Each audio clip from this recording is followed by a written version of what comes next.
लांगे। विष्णु भगवान नारद से कहने लगा। तो नारद जी और विष्णु भगवान चले जावे थे। एक बहुत सुंदर पानी जल की नहर बह थी, नदी। उस नदी में जाकर के पास खड़ा होकर, एक किला दूरी से रास्ता था। कहने लगा नारद जी आप यहाँ खड़े हो, मैं पानी पी आऊं सू। अक महाराज जी मैं ले आऊंगा पानी, आप बैठो, मैं आपका बच्चा हूं। अक भाई पर स्नान करके लाना, वैसे नहीं, नदी में स्नान कीजिए और फिर लाना। अक अच्छा जी। कहते हैं जाकर नदी में स्नान करने की खातिर डांक मारी, खुदांक मारी, छलांग लगाई। छलांग लगाते ही बाहर निकला है तो एक सुंदर लड़की बन जाता, जवान। ना वहां विष्णु जी दिखे, ना उसने नो पता तू कौन कहां से आ गई। इतने में उसी नगरी का एक राजा प्रेरित होकर के भगवान की कृपा से आ जा से आकर देखा सुंदर खूबसूरत लड़की, और शाम का समय हो रहा, तू यहाँ क्यों करे। अकमना नहीं मालूम जी, मैं कितना आई सू, कौन सू। उन्हें सोचा भाई यहाँ पर 100 ढाड़ के बदमाश व्यक्ति हैं, उनको अपने घर ले गया कि मेरे साथ चलो, मैं राजा हूं नगरी का। अग जी आपकी इच्छा, आ गया। ले आए तो कहे उसने शादी कर ली उसके साथ। कहते हैं 72 संतान हुई, पटरानी बनाकर रखी, बहुत खूबसूरत थी। 72 संतान हुई, बूढ़ी होगी, सफेद बाल आगे। कहते हैं वो राजा ने चढ़ाई कर दी, 72 की 72 संतान, और राजा मारा जाता है। बुढ़िया घर से निकल पड़ती है, रो रो कर पागल हो जाती है, आत्महत्या करने की खातिर उसी नदी में छलांग लगा देती है। बाहर निकला है तो नारायण नारायण करता हुआ नारद जी की खड़ा सा। भगवान विष्णु मुस्कुरा रहे हैं कि भाई नारद बहुत देर लादी रहे, प्यास लाग रही थी भाई, इतनी आन लाग। और उसके पसीने आ रहे नारद का, है मेरा बेटा मर गया, मेरे पोते मर गया, है मेरा कीड़ा होगा। नो करता हुआ निकला, रो नो के महाराज जी सामने खड़े। अरे पानी लेने गया था भगत जी, ओए होए। और सबकी बंदरी भी तरले में जो कर सपने में उठा रहे कई बार। तो नो बोला आजा बेटा। नो बोला महाराज जी मन नहीं बेरा था, या काम हो जा मेरे संग में। तो वहां तो कहते हैं एक पल बीता, और वहां उसने पूरा जीवन भी बिताया नारद जी। तो इसी प्रकार महाराज कहते हैं ये संतों के लिए मैं क्या कर दूं। तो यहां लिखा है ग्रेब साई सरीखे देख ले प्रताव जय कोए, सपत कोस जल चढ़ गया जा साधो मुख धोए। 7 कोस पानी चढ़ गया, इतने ऊंचे पहाड़ पर बैठा था, जैसे वहां बरसता बरसता ये सौरा बरके, और जब पानी वहां चढ़े तो कहते हैं सप्त कोस जल चढ़ गया जहां साधु मुंह धोए। ग्रीब सकल मेदनी मर गई, शब्द न पूठा फेरे। ये सब नष्ट हो गया, सारी पृथ्वी मर गई, सारे जीव मर गए। तो कहते हैं सपत कोस क्या बात है, चाहे डूबो मेरे सुमेरे। नो कहते पहाड़ भी डूब जाते, मन अपने संत के लिए करके दिखाना था। तो यहाँ कहते हैं जो धारणा मेरे संत ने करनी वह मेरे पर नहीं मिटेगी।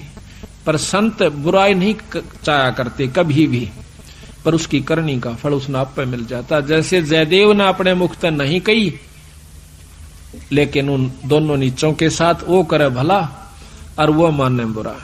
अभी जयदेव की कथा आपको सुनाते हैं, क्योंकि आत्मा में 100 कथा सुन लेंगे, जब एक जोगा असर तो होएगा।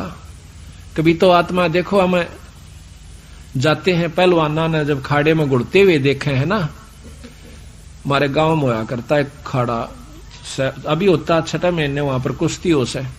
हम जाते ना देखने छोटे छोटे, उन पहलवाना ने ठाठा पटक दे दूसरे ने, और वो फिर उन्होंने ठाती दुनिया उनकी जय बोल दी। हमारे मन में भी नो इच्छा होंगी अपना घर क्या लोकमा लंगोट छमुआन दे और तेल की मालिश करते और उड़ा बैठक पेलन लाग जाते। अब तक पाचे फिर भूल जाते, क्यों? जो असर तो हुआ ना वो गणा नहीं था, कुछ तो शरीर में जो है ना आदमी की शारीरिक शक्ति भी उत्पन्न हो सके। तो इसी प्रकार अच्छे कर्म के ज्ञान से अच्छी हम देखेंगे तो अच्छा असर पड़ेगा, और बुराई जैसे सिनेमा देखते हैं, सांग देखे हैं तो सांग वाला असर पड़ जाएगा। इसी प्रकार हमारा जो अच्छी कथाएं सुनेंगे हमारे अंदर जरूर एक बार आस्था होगी, काम भी कुछ करके दिखाएं तो थोड़ा नहीं तो गणा नहीं तो थोड़ा तो बनेगा। तो इसी प्रकार कहा है। एक बार एक जयदेव नाम का संत था, उसका एक लड़का हुआ, फिर उसके मन में कुछ घर में कमजोरी भी थी, कुछ वैसे भी भ्रमण की इच्छा हुई, वहां से चल पड़ा। घूमता हुआ एक राजा के बाग में डट गया। राजा रानी पहले बहुत धार्मिक होया करते थे, कोई एक आधा दुष्ट आत्मा होता था राजा, नहीं साधु सेवी सभी होया करते थे। संत को देखा, उसके दर्शन करने की खातिर दोनों आ जाते हैं, राजा और रानी। बैठ गए, चरणा में सिर रखा और साधु से कहा, महाराज कोई ज्ञान विचार सुनाओ। संत कथा सुनाने लग गया, मीठी मीठी कथाएं, रस भरी बातों।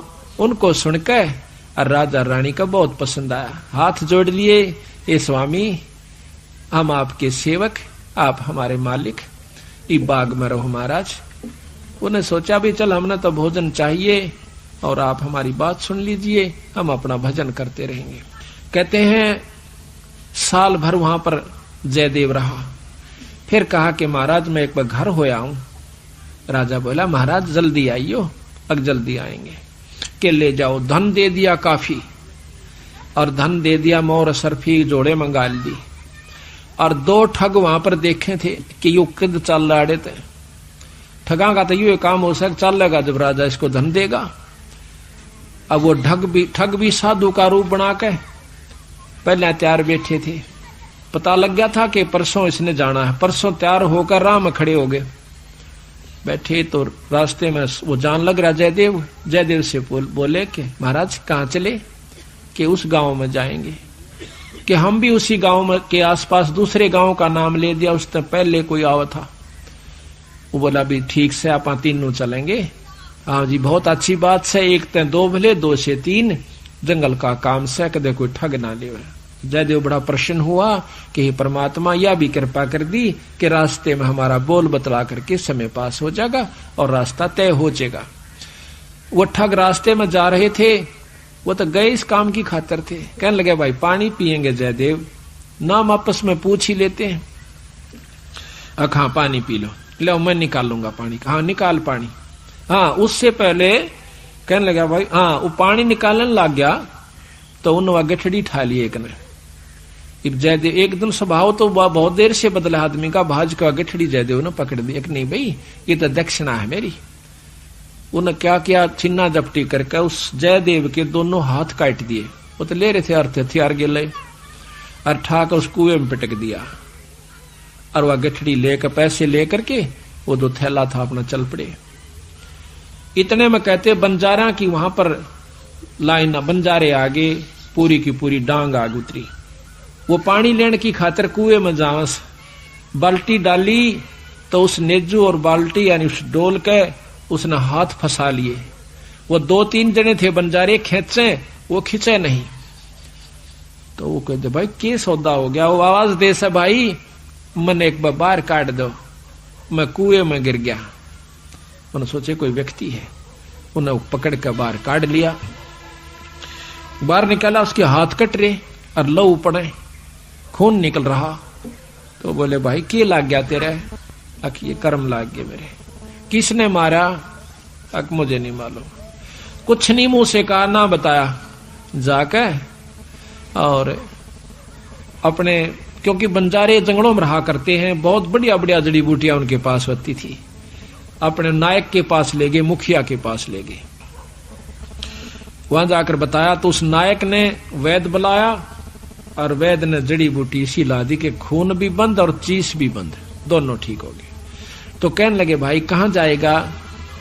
तुझे वहां छोड़ देंगे या हमारे साथ चल, कोई दिक्कत नहीं आने देंगे। कि नहीं आपके साथ तो मैं नहीं चलूंगा, इस अगले नगर में मुझे छोड़ दीजिए। वहां जाकर उन्हें छोड़ दिया। जाकर राजा के बाग में फिर जा बैठा। राजा को पता चला कि महाराज संत वापस आ गए। जाके बताया नौकरों ने, और दोनों हाथ कटे हुए, दोनों हाथ कटे हुए।